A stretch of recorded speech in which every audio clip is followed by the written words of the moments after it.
We were dispatched to a welfare check. Anonymous caller called in saying somebody was on the ground. So we went through the area where they had reported the person down.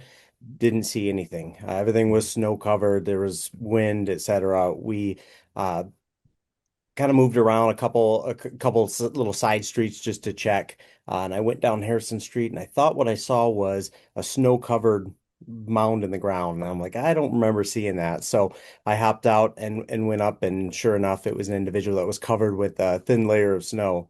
And he had a medical emergency apparently while walking and then collapsed in the snow. So we called ambulance and they came and took him up to the hospital. Welfare checks, person down is a very, very common law enforcement call, especially when it comes in anonymous. A lot of times we end up finding nothing. A person will get up and walk away, or maybe they thought they saw something and it ended up not being something. Just thankfully somebody called because I don't think anybody would have found this individual, and it was sub-zero temperatures. It's my duty, and I obviously joined this profession to do that very thing. And luckily, I had the opportunity. I've had it before, I had it again, and hopefully, I'll continue to have it in the future. So to me, I'm just grateful to be of service, honestly. Inclement weather like this just makes everything harder. A normal humdrum type call just gets a little bit more difficult.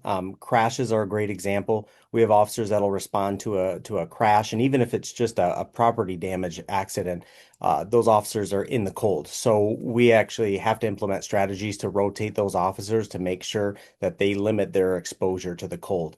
And obviously, we are dressed for the weather. A lot of folks are not. And that's why, part of what we do in law enforcement and public safety too is spread the message. It is very, very important to not leave the house without being adequately clothed. This is weather that, hopefully only comes a couple times a year, but you need to be prepared to meet the challenges because it just makes everything that much more difficult.